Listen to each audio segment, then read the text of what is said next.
নির্দেশ দিয়েছেন, অর্থাৎ শেখ হাসিনা সাবেক প্রধানমন্ত্রীকে ফিরিয়ে আনার ব্যাপারে। একটা মারি একটা যায়, ওই পদ্ধতিতে তো আমরা যেতে পারছি। আমাকে 2014 সালে, 18 সালে, 23 সালে ভোট দিতে দেওয়া হয় না।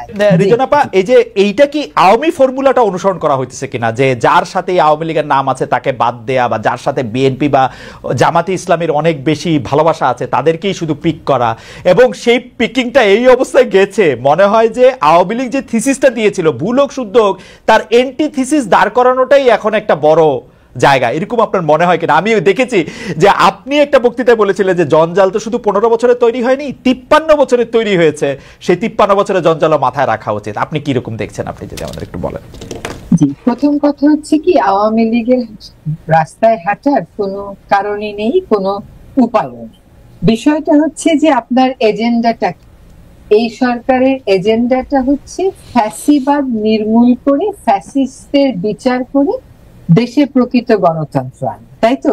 এখন আপনি যখন ফ্যাসিবাদের বিচার করবেন, এতগুলো তাজা প্রাণ ঝরে গেছে, এত রক্ত আমরা দেখেছি, যারা এই রক্তের কোন রকম সুবিধাবাদী ছিলেন, যারা নেতৃত্ব দিয়েছেন, কোন রকম সুবিধা ভোগ করেছেন, তাদের সাথে আলোচনায় বসার কি কোনো সুযোগ আছে?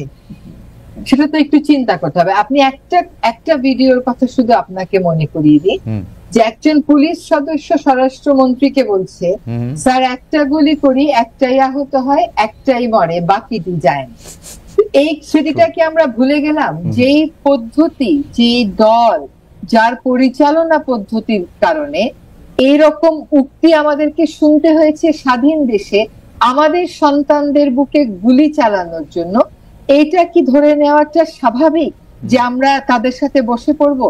সেটা কিন্তু বলা হয়নি। বলা হচ্ছে আগে ফ্যাসিস্টদের বিচার হবে, আগে এই হত্যাকাণ্ডের বিচার হবে, আগে এই গুলির বিচার হবে, আগে এই গুমের বিচার হবে। যেটা আনু ভাই বললেন, বিচারে যারা দোষী সাব্যস্ত হবে না তাদের ক্ষেত্রে সিদ্ধান্ত ভিন্ন হবে। কিন্তু আপনি কেমন করে জানবেন তদন্তের আগে যে কে দায়ী কে দায়ী না? এটা তো খুবই সমস্যার বিষয়। আরেকটা কথা হচ্ছে কি, যে আপনাকে এটাও একটু বুঝতে হবে যে এই সরকারে কারা আছে। এই সরকারে কিন্তু দেশের ইতিহাসে প্রথমবারের মতন 2 জন শিক্ষার্থী প্রতিনিধি আছে, কারণ তারা এই বিষয়টা নিয়ে খুব প্রবল ভাবে অনুভব করেছে যে তারা উপেক্ষিত সকল সরকারেরই সিদ্ধান্ত গ্রহণের প্রক্রিয়ায়। তাদের যেমন একটা সরাসরি ক্ষোভ রয়েছে। আপনি বলেন বাংলাদেশের একজন নাগরিক হিসেবে আপনার কেন এই ক্ষোভটি নেই? যখন আপনি এই প্রশ্নটা আমাকে করেন যে আমাকে 2014 সালে, 18 সালে, 23 সালে ভোট দিতে দেওয়া হয় নাই, নানান কুটকৌশল করে আমাকে ভোটের প্রক্রিয়া থেকে দূরে রাখা হয়েছে, তাহলে দেশে যে জনগণ হিসেবে, ভোটার হিসাবে আমি এক্সিস্ট করি, এটা যখন অস্বীকার করা হয়, সেই প্রক্রিয়া, সেই নেতৃত্বকে সাথে নিয়ে আলোচনায় বসে আপনি ফ্যাসিজম দূর করে ফেলবেন আর প্রকৃত গণতন্ত্র। প্রথম কথা হচ্ছে যে মানে আমি একজন সাধারণ নাগরিক হিসাবে সেই পুরো আপনি প্রেক্ষাপটটা, সেই প্রেক্ষাপটটার সাথে আমি খুবই একমত আপনার সঙ্গে। আমি যেটি প্রশ্নটি করেছিলাম সেই ক্ষোভ মনে নিয়েই আমি প্রশ্নটি করছি যে আপনারা আসলে কিভাবে আগাচ্ছেন সেই মডেলটি বোঝার জন্য। আর 2 নম্বর যে প্রশ্নটি আসলে দর্শকদের মধ্যে একটা বিপুল অংশ জানতে চাইছেন যে বিচার বলতে আমরা বুঝি, বা আমি ব্যক্তিগতভাবে মনে করি, আমি অনেকবার বলেছি যে বিচার বলতে আমি বুঝি যিনি সর্বোচ্চ জায়গা থেকে সবচেয়ে বেশি নির্দেশ দিয়েছেন, অর্থাৎ শেখ হাসিনা। আমরা গত সরকারের প্রধানমন্ত্রীর বিচার করার জন্য আমরা আসলে কি উদ্যোগ এই মুহূর্তে নিচ্ছি? তিনি এখন কোথায় আছেন? সরকার কি এই ব্যাপারে একটি শ্বেতপত্র বা একটা কোনো কিছু আমাদের জানাবেন? দর্শকরা একটা বিপুল পরিমাণে জানতে চাইছেন যে তিনি কি ওখানে গিয়ে মানে উনার স্ট্যাটাসটা কি আসলে? আমরা শুনছিলাম যে 45 দিন পরে ওনার একটা হবে, এইটার একটা হবে, এটাও জানতে চাইছেন। আচ্ছা, এইগুলো আপনারাও যেমন শুনেন আমরাও তেমন শুনি।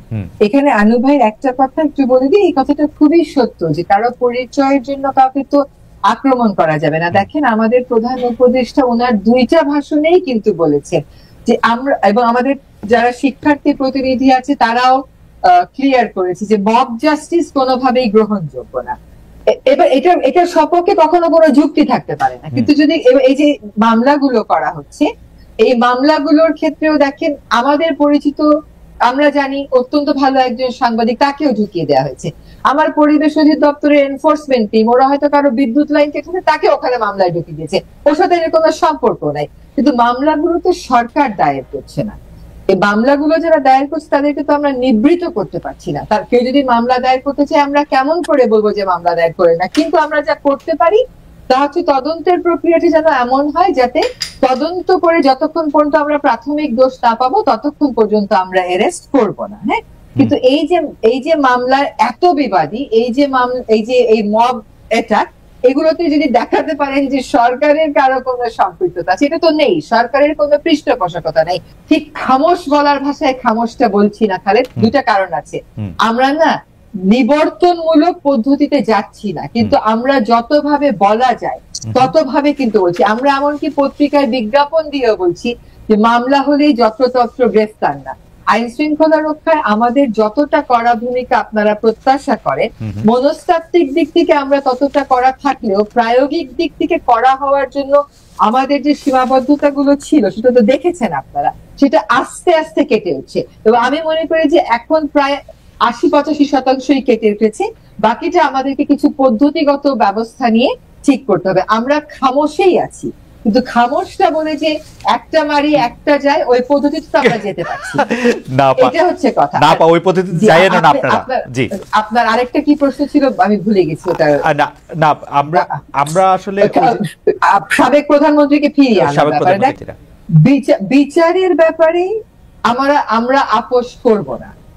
আমাদের ভূখণ্ডে যারা আছে, যারা র্যাডারে আছে, তাদেরকে কোনোভাবেই আমরা স্পেয়ার করার কোনো প্রশ্নই নেই। এটাও আমাদের পক্ষ থেকে স্পষ্ট করা হয়েছে যে বিচারের প্রয়োজনে আমরা ফেরত চাইব।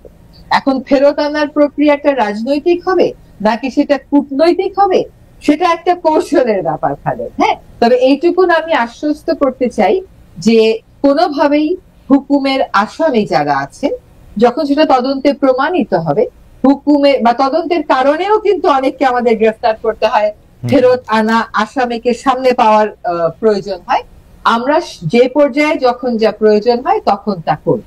না রেজাউল আপা, আপনাকে কাছে মানে আপনাকে পেলাম সেজন্য প্রফেসর আনু মোহাম্মদ আছেন। আমি আমার অবস্থাটা একটু জানিয়ে রেখেছি। আমি মনে করি যে আওয়ামী লীগ আমলে যত দুষ্কর্ম আছে, যত দুষ্কৃতি আছে, তার জন্য প্রথম যদি কারো বিচার করতে হয় তাহলে সেটা শেখ হাসিনার করা উচিত, কারণ তার নির্দেশে বা তার আনুকূল্য বা তার পাওয়ার জন্য এগুলি করা হয়েছে। সুতরাং সেটি নিশ্চয়ই আপনারা ব্যবস্থা করবেন, এটা রাজনৈতিক হোক কূটনৈতিক হোক, সেটি দর্শকরা প্রত্যাশা করছেন, আমাদেরও প্রত্যাশা সেটির মধ্যে রয়েছে।